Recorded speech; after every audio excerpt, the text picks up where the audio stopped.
nga libri përgatitur nga Hajro Ulqinaku, Ulqin Tikala, lexoj prozën nga Kurt Hasert me titull Në Ulqin.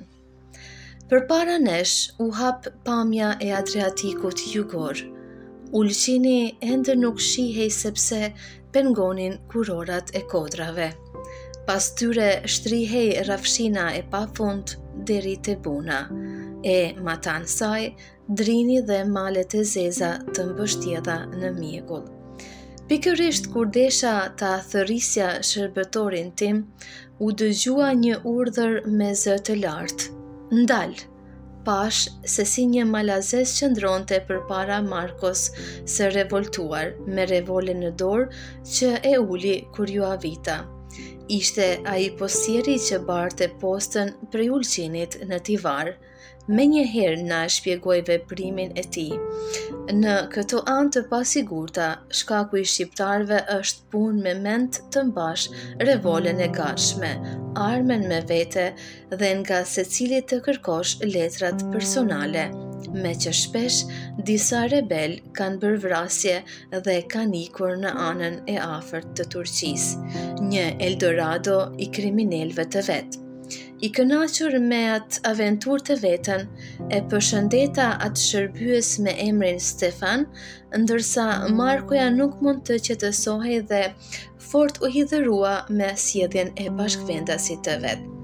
Te katundet Kruç dhe Kryth hym në një gryk të ngushtë me një përrua të mbushur me zhavor, e që kishte pak ujë.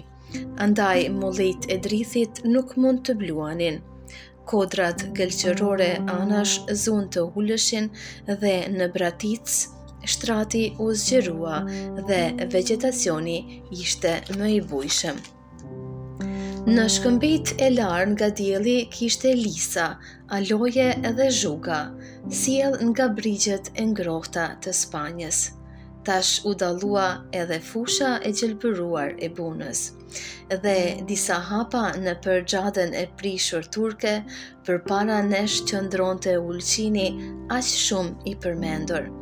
Në çastin e parë nuk dija se çka duhej të thosha e as të mendoja. Mu kujtua një drugdhendje nga një revistë e ilustruar që paraqiste një ishull shkëmbor me një grumbull ndërtesash të varfra. Për këtë shkak nuk isha aq shumë kurreshtar, por që u befasova shumë që asgjë s'kishte të bënte me atë pamje nga fantazia. Një lokant në breg të detit e pastër e një shqiptari na ofroi qëndrim të këndshëm, ndërsa ditën tjetër e lëm ta vizitonim vendin me më shumë interes se sa Shkodrën. Dulcinjo, apo Olcinium i romakëve, Ulcinj i slavëve dhe Olgun i shqiptarëve, përbëhet nga qyteti i vjetër dhe i riu. I pari është ndërtuar në shpatët e malit të bardhë që pjert lëshohet drejt detit, ka një pamje piktoreske të shtëpive të rënuara, të shpërndara dhe fsheh për arkeolog thesare të vlefshme. Ka pasur së paku 5 sundimtar: romakët, bizantinët, serbët, venedikasit dhe turqit, derisa nuk i është dhënë mali të zi si kompensim për viset e Gucis dhe të Plavës. Demonstratat e flotës që fuqitë e mëdha donin ta detyronin Turqinë që Liga Shqiptare të dorëzonte këtë liman, kanë shkaktuar dëme të mëdha. Mirëpo, shkatërimet nuk kanë qenë aq të mëdha si në Tivar. Pjesë të mjerueshme të shtëpive dhe të minareve, rënojat e një kishe latine dhe muret e shpëruara qëndronin në këmbë, ndërsa muret, bedenat e trasha 1 metër të kështjellës kishin qëndruar mjaft mirë. Tash Ulqini i moqëm gati është i zbrazur, ndërsa banorët e tij të njohur si pirat sy pa trembur nuk e bëjnë më të pasigurt bregun e Adriatikut gjithandej deri në Itali dhe Sicili. E kërkuam pjesën e re të qytetit në të cilën pulsonte jeta, në të cilën dalloheshin 3 pjesë: limani, pazari dhe shtëpit e grupuara në këto dy pjesë. E para është një bazen i ngushtë i mbyllur në të tri anët me kodra dhe nuk mund të krahasohet me atë gjerësinë e tivarit. Kodrat malore janë me neogen detar dhe janë të lidhur me materiale deltinore, ngjyrë okeri dhe ranore. Në to ka goca dhe buqa. Fatkeqësisht bregu është i mbushur me rër, ashtu që tallazet derdhen larg plazhit, andaj anijet me peshkon më të madh nuk mund t'i afrohen tokës. Edhe këtu pra është e nevojshme të hapet me bager. Limani është degë, gryk e një lugine si ato që lëshohen nga kurorat paralele të maleve.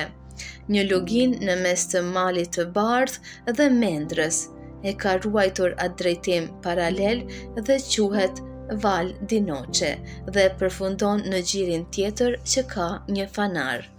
Aigji është 4 kilometra larg nga qyteti, është shumë më i madh se limani i parë, si edhe është mjaft i thellë. Shkëlqyeshëm është i mbrojtur nga të tri anët e do të mund të mbrohej edhe me të katërtën, me mol. Deri aty do të mund të hapej edhe rruga dhe i ka të gjitha kushtet që të ndërtohet porti i ardhshëm i Ulqinit.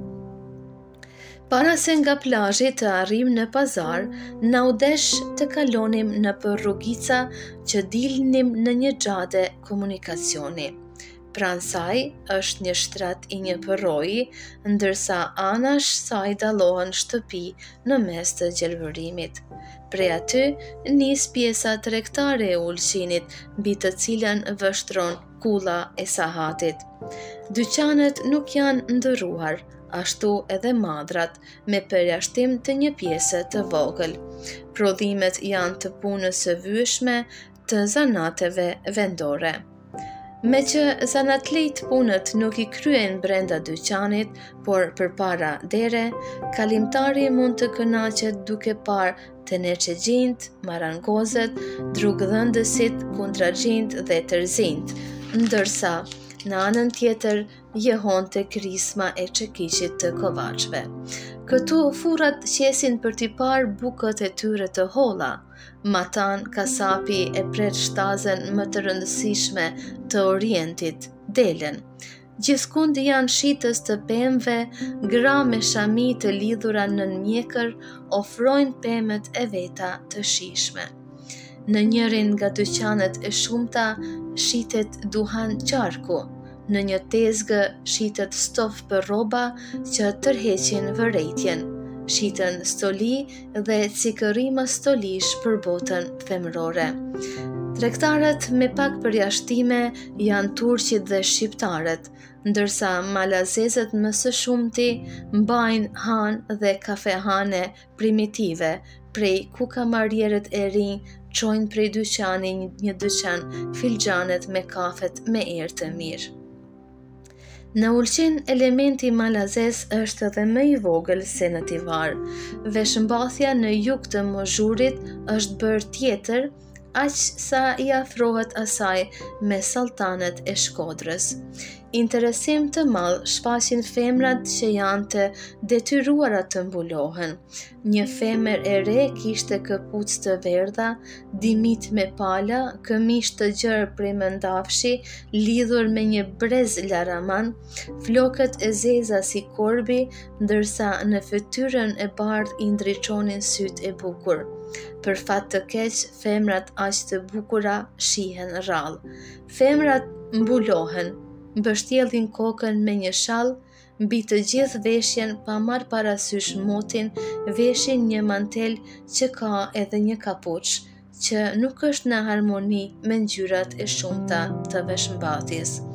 Përndryshe, muslimanet me kënaqësi e çojnë atë mbulesë kur nuk I shikon kush dhe atëherë mund të shihet ajo vajzë që fsheh bukurinë e vet. Mirë po, kur dikton se e sheh ndonjë mashkull, shpejt mbështillet me atë mantel dhe e kthen shpinën e kokën derisa kalon I panjohuri.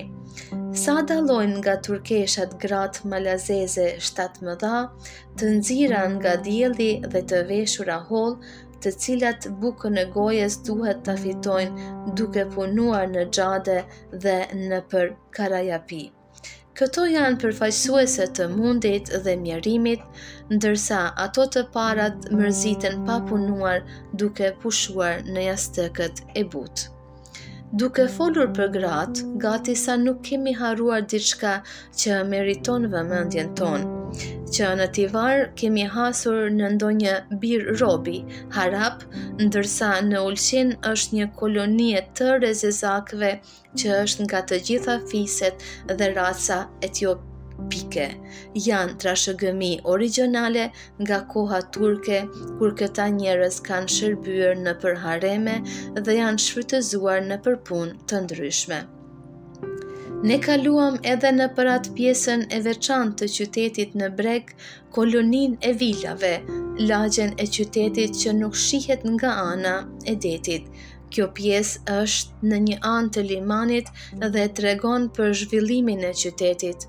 Aty është pallati I knjazit, shtëpia e guvernatorit, shtëpia për pushim e rezidentit rus, konsulata turke e të tjera.